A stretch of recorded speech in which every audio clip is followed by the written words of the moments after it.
अगर मरना ही नियत है तो पैदा क्यों हुए? आत्मा न तो जन्म लेते हैं ना ही मृत्यु को प्राप्त होते हैं। ब्रह्म ही है सारा प्रपंच। क्योंकि सारा प्रपंच शरीर को आप मान रहे हैं, जिस कारण से मरना जीना नहीं होते हुए भी दिख रहा है, जैसे धरती। और ऐसे ही मान लिया मरना नियति है, तो सबसे पहले नियति की बात करते हैं। जो नियति और नियति है, भगवान सब की अपेक्षा और मन के भाव को तथास्तु करते हैं। ज़्यादातर लोग मन का सच्चा भाव छुपाए रहते हैं, अच्छी बातें सामने वालों को बोलते हैं, जैसे ये दर्शाया जा सकते हैं कि वो कितने अच्छे हैं। ये दूसरे को अपने अच्छा दर्शा सकते हैं, उनकी सहानुभूति के पात्र बन जाए। और नियति का निर्माण अपने इंसान अपने कर्मों और विचारों के जरिए करता है।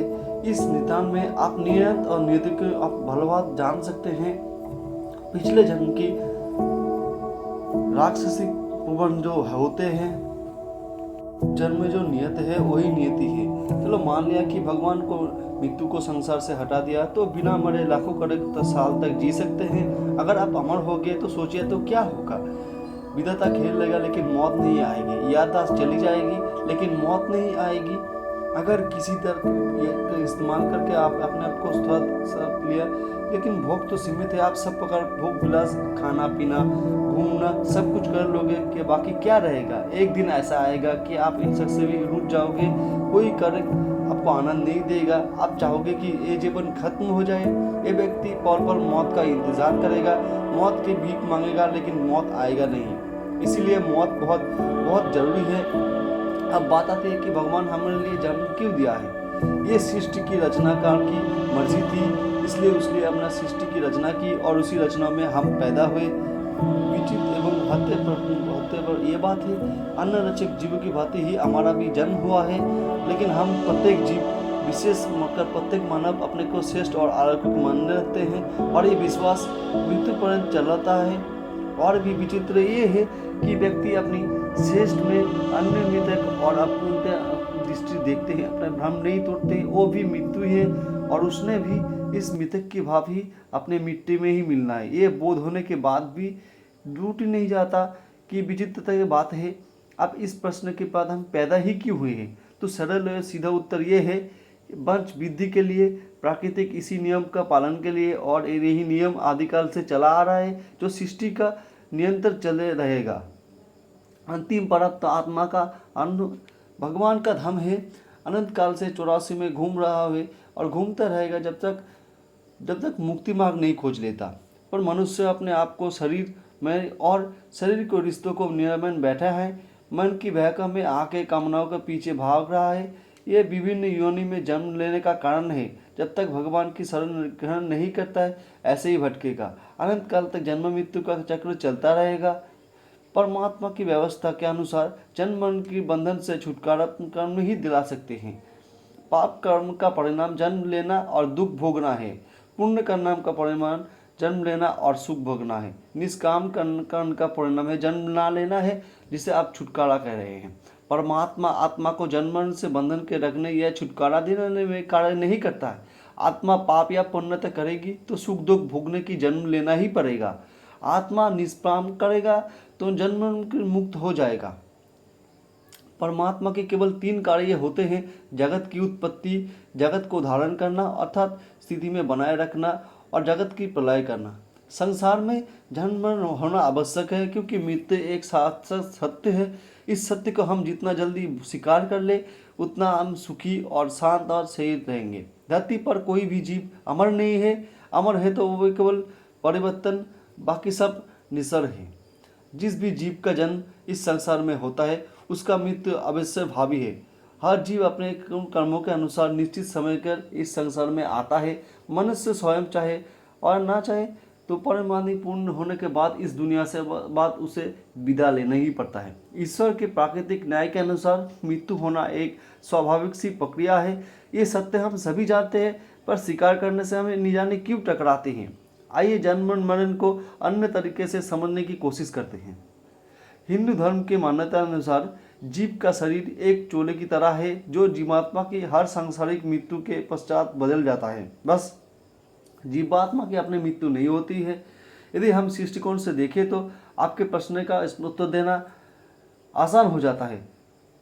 किसी एक सांसारिक जीवन के अनुसार मृत्यु जीवन का वास्तविक विज्ञान का परिणाम है। शरीर पंचभूतों यानी वायु, पृथ्वी, आकाश और अग्नि से आता है और उसी में समा जाता है। यदि धार्मिक दृष्टिकोण से छोड़ के कभी जैविक और रासायनिक ऐसी अन्य क्रिया की बात करें तो मृत्यु फिर उसकी निश्चित दृष्टिकोण से विचार किया जा सकते। सामान्य भाषा में कहें तो मृत्यु उन सभी जैविक कार्य से स्थायी है जो एक जीव की शरीर को जीवित बनाए रखी है। परंतु क्या जैविक कार्य समापन हो जाता है? जहाँ तक मैंने पढ़ा है या सुना और देखा है, इस संसार में जितने भी छोटे और छोटे बड़े से बड़े जीवन उभरते हैं सभी अपने आप में एक या अधिक की सृष्टि की तरह होते हैं जो जीवित रहने के लिए एक दूसरे पर आश्रित है। मिसाल के तौर पर अभी हमें एक प्राणी के तौर पर मनुष्य को ही ले, न जाने कितने विभिन्न प्रकार के जीवाणु मनुष्य के शरीर में विभिन्न अंगों को जिंदा रखे हुए हैं जिनके माध्यम से मनुष्य की शरीर संचालित हो रहा है। मनुष्य अपने आप को केवल एक सृष्टि है, परंतु इस सृष्टि को अरबों खरबों जीवाणु की सृष्टियाँ सर्व निर्मित करके आरंभ होकर चलायमान रखे हुए हैं। हम सब सेल्स के बारे में पढ़ते हैं कि शरीर के प्रत्येक अंग के लिए पुराने सेल्स मरते रहते हैं और नए सेल्स पैदा होते रहते हैं। इनका पैदा होना और मर जाना स्वयं भी अक्सर अन्य परिस्थितियों में इन्हीं अन्य गतिविधियों में जिनके और पे केवल स्थिति में नियंत्रित है। इस प्रकार नियंत्रित विभिन्न चक्रों के माध्यम से आगे बढ़ता है और इस चीज़ को मिटाकर नई चीज़ को पैदा करते हैं। जब तक इन चीज़ों को मरना और पैदा होने के फलस्वरूप अपनी उनकी गिनती और गतिविधि आवश्यक मात्रा में बनी रहती हैं तो उनसे संबंधित ज्ञान को चलायमान रखते हैं। और जब तक शरीर के सही अंग शरीर पर चलते रहते हैं, शरीर चलायमान रहते हैं, अन्यथा मर जाता है। और उपरोक्त कथा के अनुसार सेल्स के कार्यों को कार्यकलाप बाहरी परिस्थिति के प्रभाव के कारण कोई भी कारण सृष्टि के जीवन एक ही रूप में सदा नहीं रह सकता, यानी उसके बदलने की क्रिया हर पल हो रहे हैं। वो क्रिया जिसे हम मृत्यु कहते हैं वस्तुतः एक केवल एक सृष्टि अर्थात जीवन का अंत या बदलाव है। बदलाव के चक्र की एक निश्चित तौर पे प्राणी है। बेशक हमारे एक बदलाव बहुत ही महत्वपूर्ण है, लेकिन केवल जीव का अंत और इसी पल में अरबों खरबों दूसरी सृष्टि अंत हो जाता है जिनका हमें कोई ख्याल नहीं होता है। एक बात और दोस्तों, संसार की सभी वस्तुएं अपने सूक्ष्म रूप में कभी नष्ट नहीं होते, केवल उनके बाहरी रूप में और उनके गठन अनुपात और आकार प्रकार बिगड़ते बनते रहते हैं। जो रूप में मिटता है और मृत्यु नए रूप को जन्म का नाम देते हैं। एक दिलचस्प बात यह है प्रत्येक जीवन के फंक्शन के फलस्वरूप पदार्थ के अन्य जीवन के सृजन के प्रयोग होते हैं।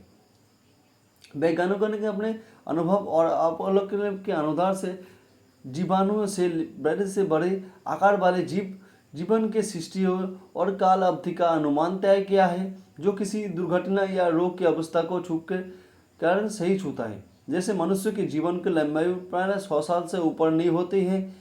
उपरोक्त विवेचन की ऐसी कमी रह जाती है। आत्मा के बारे में कोई स्पष्ट नहीं होता है। जड़ वस्तु में कम और कैसे बचत आते हैं और कब और कैसे चेतनता चली जाती है, और इसलिए धार्मिक विवेचन ही प्रबल हो जाते हैं क्योंकि तब सबूतों के नहीं, केवल श्रद्धा और विश्वास की बात होती है।